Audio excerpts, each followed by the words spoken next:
You're welcome to Akosi TV. Like this video, leave a comment, and subscribe. Enjoy.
Uremuno wakotuno wakike usirimu no tono na wahwesa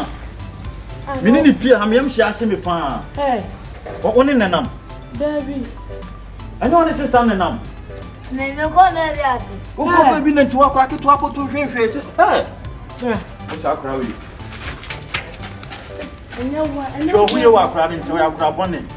wo benya wakoto sei saa na wo hwe usirimu no wo hwe woto no otuni yesi na wo hwe saa